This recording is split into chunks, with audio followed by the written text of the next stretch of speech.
Israel की हालत काफी खराब है। इस जंग में इजराइल की सारी कलई खुलकर रह गई है। इजराइल कितने पानी में है और सिर्फ भौकाल ही भौकाल यानी सिर्फ हवाबाजी है, दुनिया के बात समझ में आ गई है। इजराइल ने अपने ही सैनिकों को 29 सैनिकों को आपस में ही मरवा दिया। मतलब कहानी यह है, आसान कर देता हूं, घबराइए नहीं। फ्रेंडली फायर कहा जाता है कि गोलीबारी में जब इजराइल के सैनिक हमास से लड़ रहे थे तो गलती से अपने ही 29 इजराइल के सैनिकों को गाजा के मैदान जंग में मार दिया। और ये इजराइल ने एक्सेप्ट किया है। ये इजराइल के सबसे बड़े मीडिया चैनलों के रिपोर्ट के अंदर ये खबर है। जिसके बाद इजराइल कितना परफेक्ट है, कितना एक्यूरेट है, दुनिया जान गई है। कद्दू एक्यूरेट है। आगे बढ़ते हैं। अब इजराइल के नुकसान में एक बड़ा नुकसान ये है कि 1600, लगाओ भैया फुल स्क्रीन पर रिपोर्ट, ये देखिए इजराइल का अखबार है, 1600 इजरायली जो सैनिक हैं वो शॉक सिम्टम में हैं। यानी 250 जो सोल्जर हैं उनको सेना से निकाल दिया गया है क्योंकि वो काफ़ी ज़्यादा बीमार हैं, शॉक में जा चुके हैं। ये जो 1600 सैनिक हैं ना, ये ट्रॉमा से दो चार हो रहे हैं, यानी वो मेंटली डिस्टर्ब हैं। अब मेंटली डिस्टर्ब में जो डिटेल रिपोर्ट है वो ये कि 1600 सैनिक जो हैं उनमें से कई सारे सैनिकों को रात में खतरनाक ख्वाब आते हैं, ज़रा सी तेज़ आवाज़ सुनते हैं तो डर जाते हैं, सोते सोते रोने लगते हैं, चीखने चिल्लाने लगते हैं, अचानक वो बेहोश होने लगते हैं। यानी पूरी तरह से उनकी ज़िंदगी जब से वो मैदान जंग में गए हैं गाज़ा में बेकार हो गई है। इसके अलावा दोस्तों इजराइल में जो साइकोलॉजिस्ट हैं, यानी एक दिमागी जो डॉक्टर हैं, दिमाग के जो डॉक्टर होते हैं, वो इजराइल छोड़ कर विदेश भाग रहे हैं। जी हाँ, अभी जो रिपोर्ट है इजराइल की वो ये कि इजराइल में मौजूद जो बड़े लेवल के दिमागी डॉक्टर हैं, साइकेट्रिस्ट हैं, वो बरतानिया फरार हो गए, बरतानिया चले गए इजराइल छोड़ के, क्योंकि उनके ऊपर काम का प्रेशर बढ़ गया है। इतने सारे इजराइल के सैनिकों को सरकार के प्रेशर में डॉक्टरों के पास भेजा जा रहा है कि भैया ये देखो इनको दिमाग में झटका लगा है, भैया ये पागल होने वाला है, ये बिल्कुल मेंटली डिस्टर्ब हो गया है, इसको ठीक कीजिए, इसको आप हैंडल कीजिए। तो जो साइकेट्रिस्ट थे अब वो भी इजराइल छोड़कर फरार हो गए हैं। ये भी इजराइल का एक बड़ा नुकसान। वहीं आपको ये बता दूं कि इंटरनेशनल क्रिमिनल कोर्ट में इजराइल के खिलाफ अगर कोई केस होता है तो इजराइल उस केस को लड़ने के लिए जाता ही नहीं है। लेकिन साउथ अफ्रीका ने अंतर्राष्ट्रीय क्रिमिनल कोर्ट में, अंतर्राष्ट्रीय जो कोर्ट है उसके अंदर जो इजराइल के खिलाफ केस दायर किया है, इजराइल उसका सामना करेगा और वो केस लड़ेगा। ये अपने में एक नया डर है इजराइल के लिए। इजराइल डर में है। हमास के सीनियर लीडरों को लेबनान की राजधानी बैरूत में इजराइल ने मारा।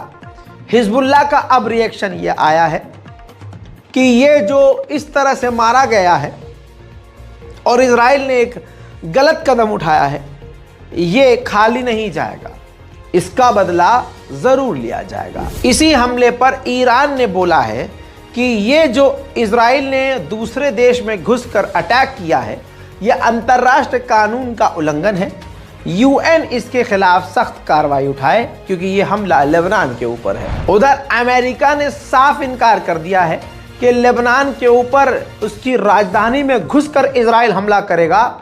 इसकी जानकारी इजराइल ने हमें तक नहीं दी थी। उधर लेबनान ने अपनी राजधानी में हुए हमले पर साफ तौर से कहा है कि ज़बरदस्ती हमें जंग में घसीटने की कोशिश की जा रही है और इजराइल ने ये गलत कदम उठाया है, इसकी हम कंप्लेंट यूएन में करेंगे। उधर अमेरिका के पेंसिल्वेनिया में 3000 बच्चों की डेड बॉडीज़ की डमी बनाकर फिलिस्तीन के समर्थन, गाज़ा के समर्थन में इजराइल के खिलाफ प्रदर्शन किया गया।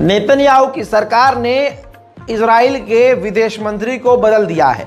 अब जो ये नया विदेश मंत्री आया है, इसने ईरान के खिलाफ आते ही बयान दिया, कहा कि ये जंग है, ये ईरान के खिलाफ वर्ल्ड वॉर 3 है और ये मैदान जंग है, ये ईरान के खिलाफ और ईरान के ग्रुप के खिलाफ दुनिया की सबसे बड़ी जंग है। अब समझ में आया, इजराइल को सिर्फ ईरान से तकलीफ है। उधर अल कस्साम ब्रिगेड ने खुद जानकारी दी है कि 71 आम व्हीकल को इजराइल के हमने तबाह किया है। हालत अभी भी ऐसी है, इजराइल अपनी पूरी ताकत से हमले कर रहा है, मकान टूट रहे हैं, घर बार बिखर रहा है, बच्चे अपने बूढ़े माँ बाप के लिए, बचे हुए साथियों के लिए खुले मैदान में टेंट लगाने की कोशिश कर रहे हैं।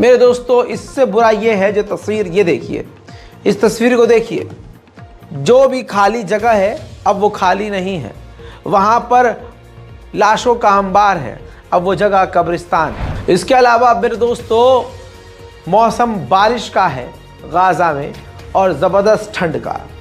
ऐसे में छत सर पर नहीं है, टेंटों के अंदर लोग अगर सो भी रहे हैं तो बरसात से क्या ही बचेंगे।